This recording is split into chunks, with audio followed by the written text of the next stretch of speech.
పేదవాడి పక్షాన నిలబడతాం, ప్రజా గొంతుకై నినదిస్తాం. వాయిస్ ఆఫ్ వాయిస్లెస్, తెలుగువారి మనస్సాక్షి సాక్షి టీవీ. సాక్షి టీవీ ప్రసారాల కోసం మీ స్థానిక కేబుల్ ఆపరేటర్ను వెంటనే సంప్రదించండి. తెలంగాణలో లోటు వర్షపాతం నమోదైంది. జూలై నెల పూర్తిగా వస్తున్న ప్రాజెక్టుల్లో నీళ్లు లేక వెలవెలబోతున్నాయి. ఉమ్మడి కరీంనగర్ జిల్లాలోని లోయర్ మానేరు డ్యామ్ మైదానాన్ని తలపిస్తోంది. అటు మిడ్ మానేరు వద్ద కరువు దృశ్యాలు తాండవిస్తున్నాయి. దీంతో సాగుకు నీళ్లు లేక రైతాంగం తీవ్ర ఇబ్బందులు పడుతుంది. కరీంనగర్ ఎల్ఎండి నుంచి మా కరస్పాండెంట్ రమణ మరింత సమాచారం అందిస్తారు.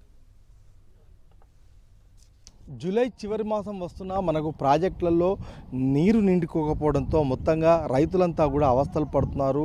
ఆ సాగునీటి ఘోషతోని ఆకాశం కేసి ఎదురు చూస్తున్నారు. అయితే గత కొద్ది రోజులుగా వర్షాలు పడతాయని చెప్పేసి వాతావరణ శాఖ చెప్తున్నప్పటికీ ఆ స్థాయిలో మనకు వర్షపాతం కూడా కనిపించడం లేదు. ప్రస్తుతం మనం ఎల్ఎండిలో ఉన్నాం. లోయర్ మానేరు డ్యాంలో 24 టీఎంసీల రిజర్వాయరు. ఈ రిజర్వాయర్లో ఈ డ్యాంలో ఇప్పుడు ప్రస్తుతం కేవలం 6 టీఎంసీల నీటితోనే మనకు కనిపిస్తుంది. ఇది ఒక మైదానాన్ని ఒకసారి మనం ఇటువైపు కనుక కెమెరా తిప్పి చూపిస్తే ఒక మైదానాన్ని తలపిస్తుంది. ఇక్కడ క్రికెట్ ఆడుకుంటున్నారు. బర్లను మేపేందుకు కూడా తీసుకొని వచ్చారు. ముఖ్యంగా మనం చూడవచ్చు దృశ్యాల్లో కూడా ఇదే పరిస్థితి మనకు మిగిలిన ప్రాజెక్టులో కూడా ఇక్కడ ఉమ్మడి కరీంనగర్ జిల్లా వ్యాప్తంగా కనిపిస్తుంది. ఇటు ఎల్ఎండి పైన ఉన్న మిడ్మానేరులో కూడా కేవలం 6 టీఎంసీలు అంటే 6 నుంచి 7 టీఎంసీల మధ్యలో ఉంది. అది 20 టీఎంసీల ప్రాజెక్టు.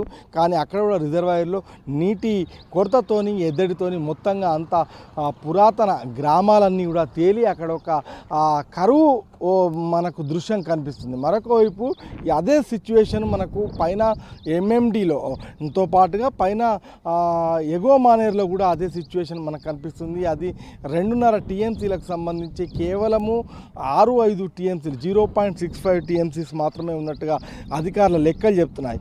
మనం చూడవచ్చు ఇటు మొత్తం అంటే శ్రీపాద ఎల్లంపల్లి ప్రాజెక్టు కూడా పైనుంచి ఎస్ఆర్ఎస్పి నుంచి కావచ్చు, క్యాచ్మెంట్ ఏరియాస్ నుంచి కావచ్చు నీరు రాకపోవడంతో అక్కడ కూడా 20 టీఎంసీల ప్రాజెక్టులో మొత్తంగా ఇప్పుడు మనకు కేవలం 8 టీఎంసీల కెపాసిటీతోని అటు శ్రీపాద ఎల్లంపల్లి కనిపిస్తుంది. మొత్తంగా ఎక్కడ కూడా నీటి జాడ కనిపించకపోవడంతో రైతులైతే లబోదిబోమంటున్నారు. ప్రస్తుతం మనం చూడవచ్చు లోయర్ మానేరు డ్యాంలో ఒక దృశ్యం మనకు అసలు ప్రాజెక్టుల్లో నీటి కొరత ఎలా ఉంది, ఎద్దడి ఎట్లా ఉంది. ముఖ్యంగా దాదాపు లోయర్ మానేరు డ్యామ్ నుంచి 9 లక్షల ఎకరాలకు నీటిని అందించే క్రమంలో మొత్తంగా పంటలన్నీ ఎండిపోయి ఇప్పుడు రైతాంగం అంతా కూడా విలవిల్లాడుతున్న సిచ్యువేషన్స్ దృశ్యాలు మనకు కనిపిస్తున్నాయి. కెమెరా పర్సన్ సతీష్తో రమణ, సాక్షి టీవీ, కరీంనగర్.